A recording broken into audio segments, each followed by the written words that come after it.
habitual programming. And I said, well, you know, according to the studies, they said it usually occurs between midterm and 7 or 8 years old, okay? Well, I regressed a person, and the person remembered she was her dad's sperm, okay? And I was like, what? You know, and she says, I'm my father's sperm. And I'm carrying all of his beliefs and all of his baggage with me. And I said, wow. I said, well, I have to write that one down for the psychology guys, okay? But she had this memory, this consciousness even before she was born, even before she had a brain.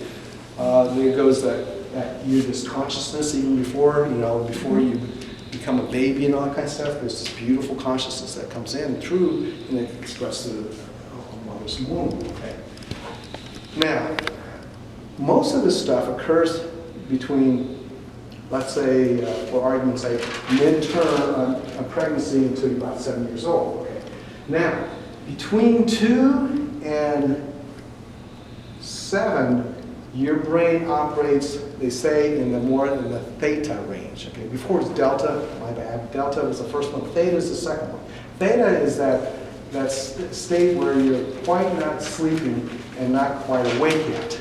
Okay, that's the theta state. Okay, this is an exciting state. So remember that one, the theta state, because that's where your subconscious is operating, and you start using your imagination. So look at little kids. You know, they're playing around, playing cowboys and Indians, and they're really getting involved with all of this stuff. The little girls are there, or whatever, don't need to be sexist and all that kind of stuff. But they're playing tea, or they're playing house, or whatever, making mud pies, and they're just having a great time because they're using their imagination. Okay, and then after about 7 years old, they go from what's called a theta to more of a beta or alpha state. Alpha state is that just kind of like, you know, when you just relax. When you get home, guys and ladies, and when you get a hard days at work, and you just kind of kick back and you just kind of like, just mm-hmm. And that's the alpha state. Okay, all right. Mm-hmm. Beta is what we're doing right now. Okay, beta is, and the reason why it's beta was the second was because the alpha state was studied first, which is that relaxation state. Beta is they go, oh well, we got these.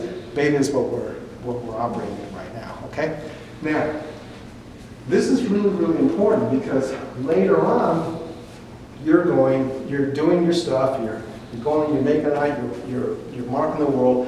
And things are sometimes working and sometimes they're not. And they go like, gosh, I want to be this and this and this, but gosh, for some reason I can't get what I want, you know? Well, it turns out that most of the time you're operating on your subconscious state, okay? 95% of the time. 95% of the time. And you're living on the programming that you picked up when you were a little kid. Hence, that's the reason why hypnosis is one of the things that they go back to. You can pick up why you're programmed to do the way you do, okay? Some people have memories of it, some people don't, but you're operating from this subconscious program.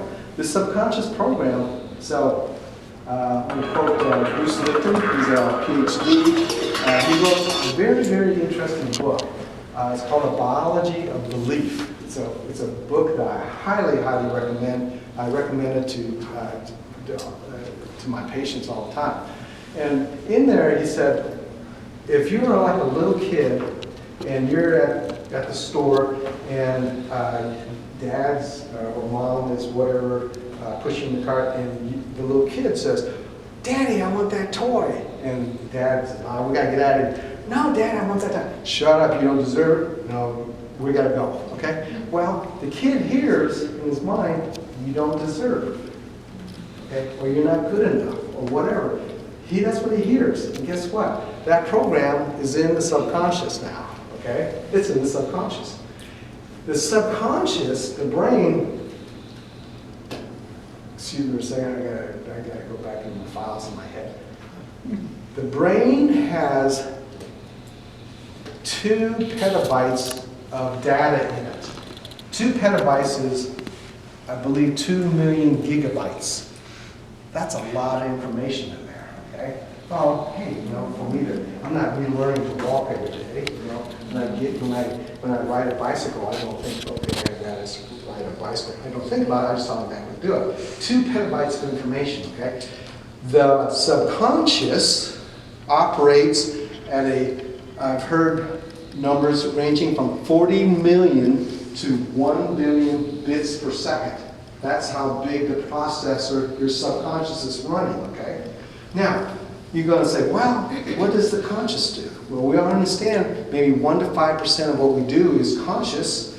How fast is that operating? I've heard numbers between 40 bits per second up to 1,000 bits per second. Okay? Okay, now, think about this. We've got we'll take a big number. We've got a 2,000 bit per second processor. Okay, we're in the computer age.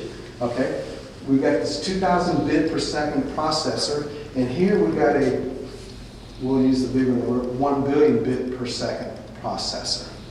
Who's going to win? Okay,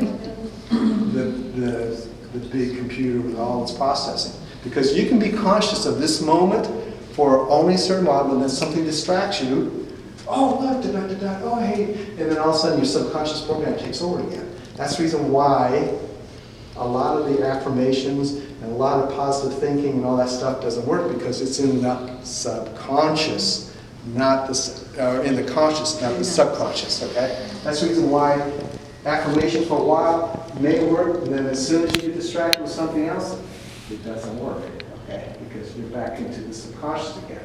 That's the reason why you get excited, you come to let's say a motivational meeting, you get motivated, you go to church. Holy crap, yes, we'll use that one. You go into church and the pastor gives a good thing. Yeah, it's really, really good stuff. Yes, yes, yes. And then you get home and then you go like, yes, love, love, love, joy, love, happiness, love, love. And all of a sudden you come home and your house is on fire, okay? Your subconscious kicks in right away.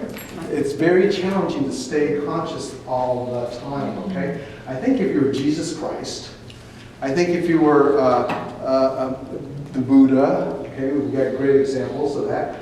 I think if you were Krishnamurti, okay, I think if you were Lao Tzu, all those great, you could probably stay in it. Or if you're in a monastic place, or if you're in a temple all the time, or if you're constantly praying, you probably could stay in the now and in consciousness all the time, okay?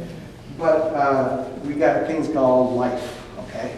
We've got our jobs, we've got things pulling us from this way and that way, and so we go back into that subconscious programming. So, here's the interesting part. You can change the subconscious programming, okay? Now, you said, well, David, how do you do that? Because, you just said it's between a 40 million to a 1 billion bit processor, and we only got like maybe a 1,000 bit to maybe a 40 to maybe 1,000 bit processor. How do we change this stuff here? This stuff deep inside of our heads, okay? Well, there's 3 ways so far. One is hypnosis, okay? Which I don't know, you guys got access to a hypnotist, but that's one way. The second one is staying in the now. That's consciousness thinking. That's Eckhart Tolle. Eckhart Tolle is a wonderful example about being in the power of the now, okay? 'Cause he was absolutely right. And the third way now is they're developing what's called energy psychology, okay? Now, when I first saw energy psychology, I go, what the world is energy psychology? Well, Donna, you'll remember this. Remember NET, NET, your emotional technique? That's one of them. I said, holy crap, I know some of this stuff, okay? I've used NET for a while, and for those who don't know, I use a lot of muscle testing, okay? And muscle testing will tell me a lot of what's going on, okay? And it's not me doing anything, I'm just asking the body questions, okay? Because you are the repository of all that wonderful information. And I know how to ask that question. I just use muscle testing.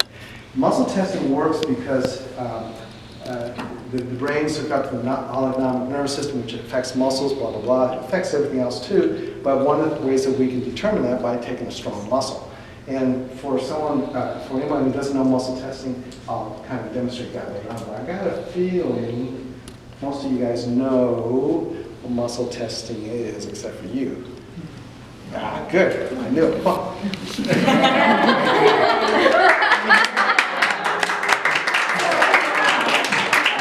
Do you mind, Mr. Collins? No. Okay, because I wanted somebody who had not a clue what muscle testing was, and something told me it was him. Okay.